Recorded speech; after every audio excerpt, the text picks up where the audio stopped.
As pet photographers, we always seem to be removing things when we're editing our images, whether that be collars, leashes, maybe harnesses, people standing in the background, just anything unwanted that can provide a distraction. So I'm always keen to see what new tools we can use to make that process easier. So when I heard about Photoshop's new remove tool, I just had to try it out. Let's see what it can do.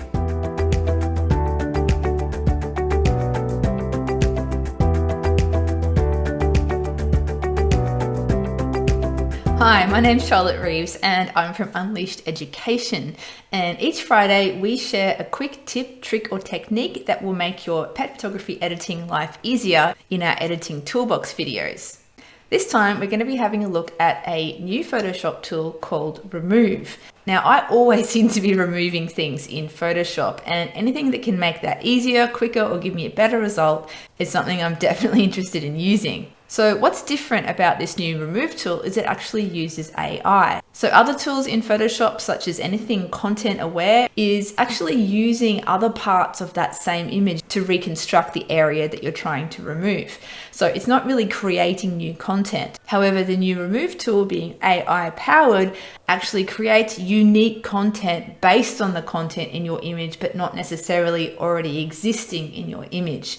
So it just works a little bit differently and it can be a bit smarter. So I've got a range of images here and we're just going to dive in and have a play and see what this new remove tool can do.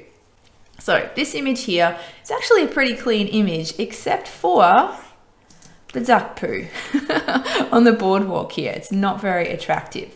So to use the remove tool, we'll just need to select that from this area here. So remove tool, it gives us a brush. So we can change the size of the brush by selecting that here, or we can just use the left and right square brackets keys on the keyboard to make that bigger or smaller. So by default, it's set to remove after each stroke. So that is ticked. So what that means is when you draw over the top of it and let go, it will immediately remove that. And as you can see, it does a pretty good job. So if you have a complex area, or if you want to remove multiple areas that aren't connected, you can actually untick this and you can draw over this area. It won't remove it straight away, and then you can then draw over this area here.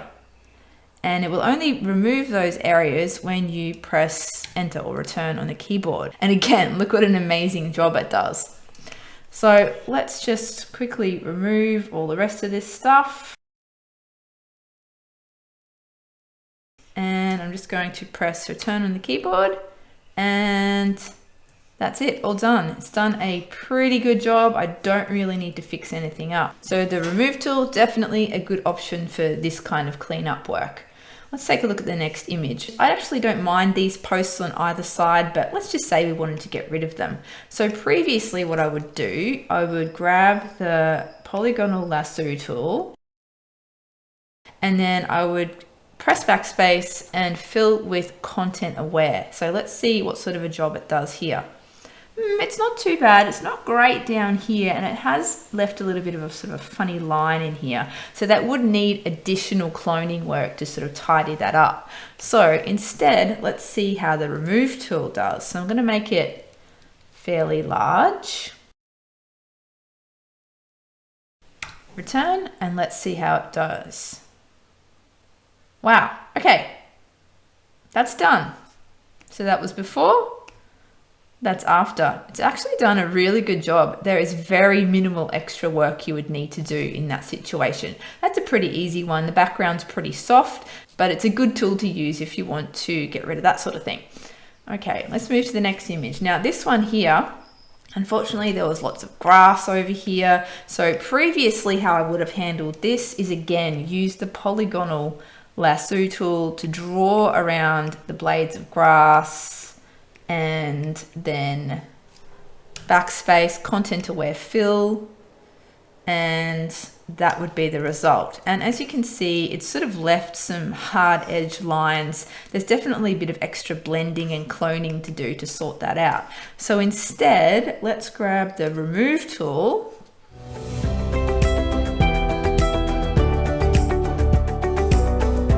Okay, so enter and let's see how it goes. That's actually pretty good. I'm not really seeing the strange hard edge lines we were getting anywhere. Let's just go before and after. Done a great job of blending in the fur. Not really any extra work required. All right, so let's take a look at a leash removal. This is something we do very often as a pet photographer. So I'm going to keep it in that same mode so I can kind of build up the selection and remove everything at once.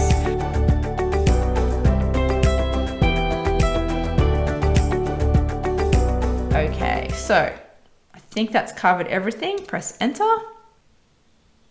And there we go, pretty good. Now, I think I may have messed that up a little bit, so I'm just gonna go over that again. And it's done a pretty tidy job. There could possibly be a little bit of extra work I would need to do in this area, but overall it's not too bad. Definitely a good starting point. Next image. All right, so we have a beautiful, almost monochromatic image with all these tones, and then we have a bright rainbow collar. So what we would normally do if we wanted to remove this collar would be first to select the collar area. All right, I've got that selection, and then I would use content aware fill. So backspace, fill with content aware, and that would be the result. So it's not terrible, but there's definitely some extra work we need to do to sort of blend this so it looks a bit more seamless. So let's have a look and see what the remove tool does. So I'm going to switch to the remove tool. All right, got everything there. Press enter. And let's see how it goes.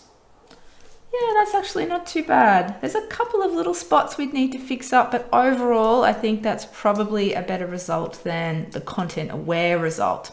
So as you can see, it's not a perfect tool. It won't give you a perfect result every time, but I do find that if you select everything you want gone at once, it does a better job than doing things bit by bit. So that is where that remove after each stroke unticked comes in really handy, because you can build up the selection and just remove it all at once. Now, it definitely does a better job on smaller areas and also areas where it doesn't have to reconstruct too much. However, if you do have an area where you need to reconstruct a fair bit of stuff, the remove tool will probably give you a better result than content aware fill, because content aware fill is only using other parts of the image to reconstruct that area. It's not using AI the way that the remove tool is. So I think this is a great tool to have in your editing toolbox, especially as a pet photographer.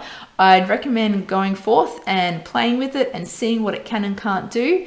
And as always, if you have any comments, please leave them below and I should get back to you. I'll catch you for the next editing toolbox video soon. Bye.